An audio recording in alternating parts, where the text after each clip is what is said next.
السلام علیکم، welcome back to my channel. میں ہوں وشال علی اور امید کرتا ہوں آپ سب خیریت سے ہوں گے۔ دوستو، آج ہم بات کرنے جا رہے ہیں بی بی زینب کے خطبے کے بارے میں جو انہوں نے دربار یزید میں دیا تھا، اور ساتھ ہی ہم بات کریں گے یزید کے خلاف ہونے والی بغاوت کے بارے میں۔ اگر آپ ہمارے چینل پر نئے ہیں تو چینل کو لائک کریں، سبسکرائب کریں اور بیل آئیکن دبانا نہ بھولیں تاکہ ہماری آنے والی ویڈیو آپ تک پہنچ سکے۔ تو چلیں آئیں شروع کرتے ہیں۔ ہم نے پچھلی ویڈیو میں آپ کو بتایا کہ کس طرح بیویاں میدان کربلا سے ظلم و ستم کا شکار ہوتی ہوئی پہنچی، ان پر کیا کیا قیامت گزری تھی جب ننگے سر نبی کی بیٹیوں کو سرعام بازاروں، گلیوں اور شہروں سے گزارتے ہوئے ملعون یزید کے دربار میں پہنچایا گیا۔ دوستو، یہ سفر ابھی ختم نہیں ہوا۔ یہ قافلہ بھی ایک اور شہر سے گزر رہا تھا، کوفہ بھی نہیں آیا تھا۔ یحییٰ نام کا ایک یہودی جو اپنی چھت پر تورات کی تلاوت کر رہا تھا تو اس کے کانوں میں قرآن مجید کی تلاوت کی آواز آئی۔ اس نے دائیں بائیں دیکھا کہ کون اتنا میٹھا قرآن پاک پڑھ رہا ہے۔ اس نے دیکھا کہ اس کے مکان کے بالکل برابر ایک سر جا رہا تھا، اس سر کے لب ہل رہے تھے۔ اس نے تورات بند کر دی اور بھاگا کہ میں دیکھوں تو صحیح کہ اتنا میٹھا قرآن کون پڑھ رہا ہے، دیکھوں تو صحیح ذرا۔ جب اس نے گلی پر جھانکا تو پیروں تلے زمین نکل گئی کہ سر ہے اور تن نہیں اور لب ہل رہے اور قرآن کی تلاوت ہو رہی ہے۔ یحییٰ جب دوڑ کر امام زین العابدین کے پاس آیا اور پوچھا کہ کون ہے جس کا سر ہے تن نہیں ہے، یہ بولتا کیسے ہے؟ امام زین العابدین نے فرمایا کہ یہ مدینے والے محمد صلی اللہ علیہ وآلہ وسلم کا نواسہ حسین ہے۔ اس نے امام زین العابدین کے قدم پکڑ لیے اور کہا کہ آپ کا کیا لگتا ہے؟ فرمایا میرے ابو جان ہیں۔ اس نے کہا کہ جاتے جاتے مجھے محمد کلمہ پڑھا دو۔ امام نے کہا کہ کلمہ کیوں پڑھنا چاہتے ہو؟ کہا کہ میں نے تن کے ساتھ بولتے تو سارے دیکھے ہیں، بغیر تن کے پہلی بار دیکھ رہا ہوں۔ اس کا یہ مقام ہے کہ اس کا نانا سچا نبی ہے۔ امام زین العابدین نے کلمہ پڑھایا۔ یحییٰ اپنی برادری کا سردار تھا، اپنی برادری کو اکٹھا کیا اور کہا کہ یہ جو نیزے پر قرآن پڑھ رہا ہے، آج کے بعد یہ میرے مرشد ہیں۔ یزیدیوں نے ان پر ظلم کیے، آؤ میرے مرشد کا بدلہ لیں۔ یحییٰ نے اپنی برادری کو لے کر یزیدیوں پر حملہ کر دیا، کچھ یزیدیوں کو قتل کر دیا، کچھ یزیدی دوڑ گئے۔ ایک یزیدی نے یحییٰ کے سینے میں نیزہ مارا۔ یحییٰ نے امام حسین کے مبارک سر کی طرف دیکھا اور ہاتھ جوڑ دیے۔ اس نے کہا کہ سونا، قیامت کے دن جب غلاموں کی گنتی کرو گے تو میری بھی کر دینا۔ اس کی روح پرواز کر گئی۔ یزید کو خبر دی گئی کہ بازار سے گزرتے ہوئے حملہ ہو گیا۔ یزید نے پیغام بھجوایا کہ ان کو جنگل کی طرف سے لے کر آؤ، کہیں بغاوت ہی نہ ہو جائے۔ اب سفر اور لمبا ہو گیا اور تکلیف اور زیادہ ہو گئی۔ جنگل میں سے گزرنا تھا۔ اس جنگل کے اندر عیسائیوں کا ایک گرجا تھا۔ اس گرجے کی دیوار کے ساتھ امام حسین رضی اللہ تعالیٰ عنہ کا سر مبارک والا نیزہ لگا کر سارے یزیدی سونے لگے۔ ایک یزیدی جس کا نام تھا ابو الخلوق، اس کو یزیدیوں نے کہا کہ آج رات تم امام حسین رضی اللہ تعالیٰ عنہ کے سر کی حفاظت کرو گے اور پہرا دو گے۔ ابو الخلوق نے امام کے سر والا نیزہ گرجے کے ساتھ لگا کر رکھا اور خود سو گیا۔ جب اس کی آنکھ لگی تو اس نے خواب میں دیکھا کہ ایک فرشتہ دوڑ رہا ہے اور فرشتہ لوگوں کو کہہ رہا ہے کہ ہٹ جاؤ، کملی والے نواسے کو ملنے آ رہے ہیں۔ ابو الخلوق کہنے لگا کہ میں بھی خواب میں اٹھ کر کھڑا ہوا کہ میں بھی دیدار کر لوں، تو ایک فرشتے نے مجھے دھکا دیا تو میں نے کہا کہ میں نے بھی زیارت کرنی ہے، میں نے بھی نبی کا کلمہ پڑھا ہے۔ اس فرشتے نے زور سے تھپڑ مارا۔ نبی کے بیٹوں کو شہید کرتے ہو اور نبی کی زیارت مانگتے ہو؟ تھپڑ کی وجہ سے اس الخلوق کی آنکھ کھل گئی اور جس طرف خواب میں فرشتے نے تھپڑ مارا تھا اس طرف اس کی ساری سائٹ کالی ہو گئی، جل گئی۔ اچانک اس نے دیکھا کہ ایک آدمی کھڑا ہے اور امام کو ہاتھ باندھ کر دیکھ رہا تھا۔ ابو الخلوق نے تلوار اٹھائی اور کہا کہ کیا دیکھ رہے ہو؟ پادری نے کہا کہ یہ سر کس کا ہے؟ یزیدی نے کہا کہ کیوں پوچھ رہے ہو؟ میں انجیل کی تلاوت کر رہا تھا، اچانک مجھے ایک نور نظر آیا کہ میں نے دوڑ کر اس چہرے کو دیکھا تو سارا نور اس میں سے آ رہا تھا۔ اس کے لبوں سے قرآن سن کر میں اتنا لطف اندوز ہو رہا ہوں کہ ساری زندگی اتنا انجیل پڑھ کر نہیں ہوا۔ اب بتاؤ کہ یہ کون ہے؟ تو یزیدی کہنے لگا کہ کسی کو بتانا نہیں، یہ ہمارے نبی کا نواسہ ہے۔ پادری کہنے لگا کہ کتنے بدبخت اور ظالم ہو، ہمارے پاس حضرت عیسیٰ کے گدھے کا ایک کھر ہے اس کھور کو ہم نے اتنے مقام پر رکھا ہے کہ ہر سال ہم مقام کی زیارت کے لیے جاتے ہیں۔ ہم تو اپنے نبی کے گدھے کے کھور کا بھی احترام کرتے ہیں، اور تم لوگ کتنے لعنتی ہو کہ اپنے نبی صلی اللہ علیہ وآلہ وسلم کے نواسے کا بھی ادب نہیں کیا۔ پادری نے کہا کہ آج رات مجھے یہ سر مبارک دے دو۔ یزیدی نے کہا کہ کتنے دینار دو گے؟ میرے پاس کل 80,000 ہیں، اور کچھ روایات میں 10,000 بھی آئے ہیں، میں سارے ہی دے دیتا ہوں، اور آج رات یہ سر مبارک مجھے دے دو۔ ابو الخلوق نے تھال میں رکھ کر امام کا سر مبارک پادری کو دے دیا۔ پادری گرجے میں گیا اور اپنے سارے گھر والوں کو اکٹھا کیا اور پانی سے امام کی زلفیں اور چہرہ مبارک کو صاف کر رہا تھا۔ کربلا کی ساری دھول مٹی اتاری، امام کا سر مبارک تھال میں رکھ کر اونچی جگہ رکھ دیا۔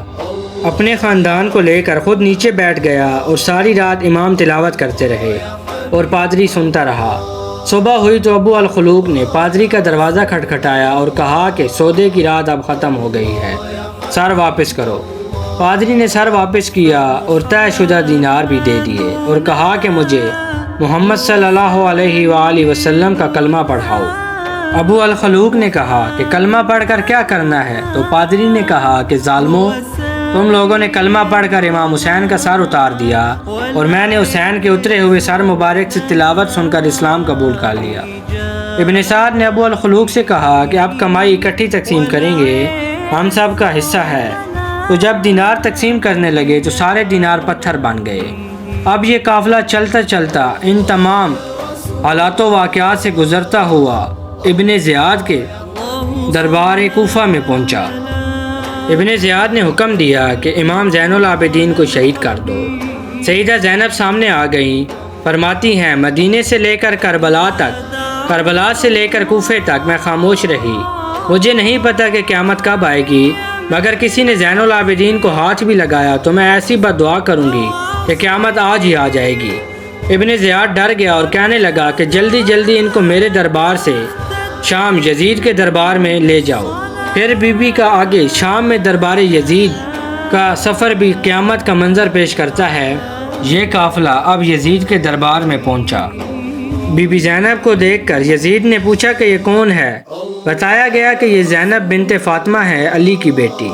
تو یزید کہنے لگا کہ اللہ نے تمہیں شکست سے دوچار کیا اور مجھے فتح دی، نعوذ باللہ۔ علی کی بیٹی نے جواب دیا کہ حمد ہے اس رب کی جس نے ہمیں عزت دی، محمد صلی اللہ علیہ وآلہ وسلم کے ساتھ ہمیں پاک اور پاکیزہ قرار دیا۔ ارے رسوا تو وہ ہوتا ہے جو فاسق ہو، رسوا وہ ہوتا ہے جو فاجر ہو۔ یزید نے کہا کہ دیکھا تم نے اللہ نے تمہارے بھائی اور دیگر ساتھیوں کے ساتھ کیا کیا؟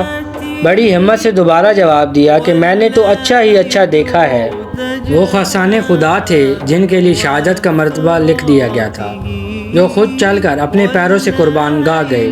اور سن، وہ دن بھی دور نہیں جب پیش خدا تیرا اور ان کا مقابلہ ہوگا اور تجھے تیرے کرتوتوں کا جواب دینا ہوگا۔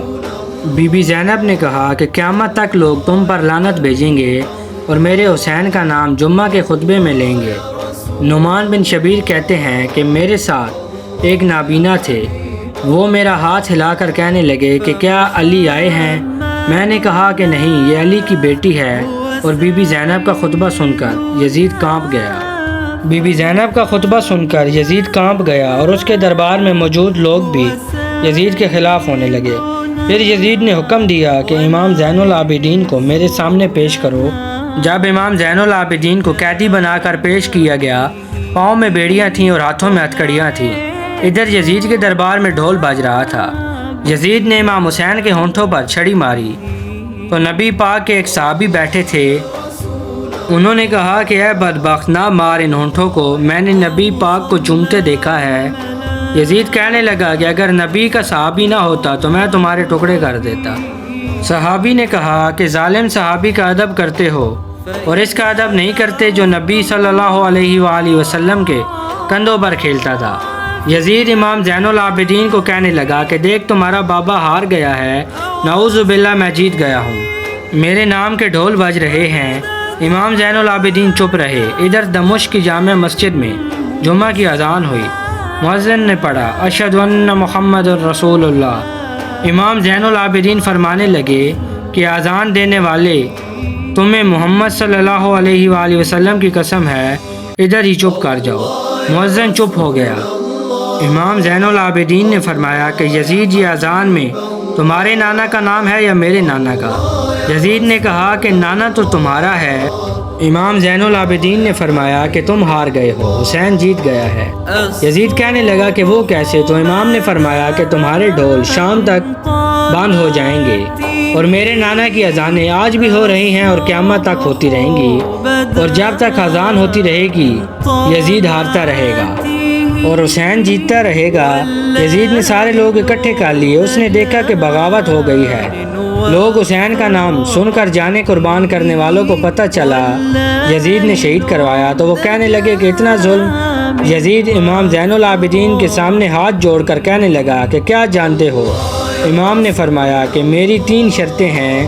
پہلی یہ کہ دمشق کی جامع مسجد میں جمعے کا خطبہ میں دوں گا۔ دوسری، مجھے جلد از جلد میری پردہ دار بیویوں کے پاس بھیج دے۔ تیسری یہ کہ جتنی جلدی ہو سکے ہمیں مدینہ پہنچا دو۔ یزید نے کہا کہ تینوں قبول ہیں۔ اگلے دن جب دمشق میں جمعہ کا دن آیا، امام زین العابدین جب آئے تو انہوں نے کپڑے تبدیل نہیں کیے، خون والے کپڑے سرخ رنگ کے پہن کے جب دمشق کے مسجد میں آئے اور منبر پر بیٹھ کر کربلا کا واقعہ سنایا اور بتایا کہ ہمارے ساتھ ہوا کیا ہے، تو لوگ مسجد کی دیواروں کے ساتھ ٹکرے مارنے لگے، کپڑے پھاڑ دیے۔ امام زین العابدین نے جب امام حسین رضی اللہ تعالیٰ عنہ کی شہادت کا واقعہ سنایا تو لوگ دیواروں کے ساتھ ٹکرے مار مار کر بے ہوش ہو گئے۔